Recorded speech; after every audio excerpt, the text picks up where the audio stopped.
ಕಿತ್ತೂರು ನಾಡಿನ ಸ್ವಾತಂತ್ರ್ಯಕ್ಕಾಗಿ ಬ್ರಿಟಿಷರ ವಿರುದ್ಧ ಸೈನ್ಯ ಕಟ್ಟಿ ಹೋರಾಡಿದ್ದು ಕ್ರಾಂತಿವೀರ ಸಂಗೊಳ್ಳಿ ರಾಯಣ್ಣ. ರಾಯಣ್ಣನ ತ್ಯಾಗ ಬಲಿದಾನ ಅವಿಸ್ಮರಣೀಯ.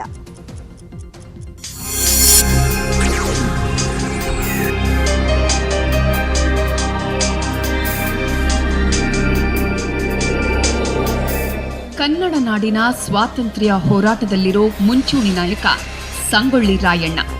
ಬರೀ ಕಿತ್ತೂರು ಅಷ್ಟೇ ಅಲ್ಲ, ಇಡೀ ಕರ್ನಾಟಕದ ಹೋರಾಟದ ಕಲಿ ಈ ರಾಯಣ್ಣ.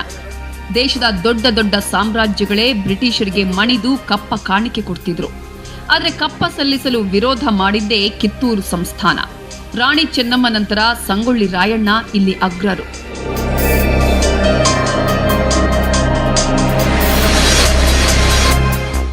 ಸಂಗೊಳ್ಳಿ ರಾಯಣ್ಣ ತನ್ನ ಸ್ನೇಹಿತರ ಜೊತೆಗೂಡಿ ಬ್ರಿಟಿಷರನ್ನ ಇನ್ನಿಲ್ಲದಂತೆ ಕಾಡಿದ. ಬ್ರಿಟಿಷರ ಸಂಪಗಾವಿ ಕಚೇರಿಗೆ ಬೆಂಕಿ ಹಚ್ಚಿ ಬಿಸಿ ಮುಟ್ಟಿಸಿದ. ಗೆರಿಲ್ಲಾ ಯುದ್ಧದ ಮೂಲಕ ಬ್ರಿಟಿಷರಿಗೆ ಸಿಂಹ ಸ್ವಪ್ನವಾಗಿದ್ದ. ನೇರವಾಗಿ ರಾಯಣ್ಣನು ಎದುರಿಸಲಾಗದ ಬ್ರಿಟಿಷರು ಸಂಚು ಮಾಡಿ ಹಿಡಿದು ಗಲ್ಲಿಗೆ ಏರಿಸಿದ್ರು.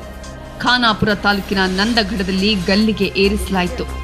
ಅವರ ತ್ಯಾಗ ಬಲಿದಾನಗಳನ್ನು ಸ್ಮರಣೆ ಅದು ಸುಮ್ಮನೆ ಆಗಸ್ಟ್ 15 ಜನವರಿ 26 ಎರಡೇ ದಿನ ಮಾಡಿದರೆ ಉಪಯೋಗ ಇಲ್ಲ. ಪ್ರತಿದಿನ ಅಂಥ ಮಹಾನ್ ಹೋರಾಟಗಾರರ ಸ್ಮರಣೆ ಮಾಡುತ್ತಾ ದೇಶಕ್ಕಾಗಿ ನಾವೆಲ್ಲ ಏನಾದರೂ ನಮ್ಮ ಕೈಲಾದಂಥ ಸಹಾಯವನ್ನು ಮಾಡುವಂಥ ನಿಟ್ಟಿನಲ್ಲಿ ಎಲ್ಲ ಯುವಕರು ದೇಶ ಪ್ರೇಮವನ್ನು ಮೈಗೂಡಿಸಿಕೊಂಡು ಮುನ್ನಡೆಯಬೇಕಂತ ಈ ಮೂಲಕ ನಾವು ಕೇಳ್ಕೊಳ್ತೀವಿ. ಸಂಗೊಳ್ಳಿ ರಾಯಣ್ಣನ ಸಮಾಧಿ ಸ್ಥಳ ನಂದಗಡ ಇದೀಗ ಪುಣ್ಯ ಕ್ಷೇತ್ರವಾಗಿದೆ. ನೂರಾರು ಜನ ಬಂದು ನಮಿಸ್ತಾರೆ.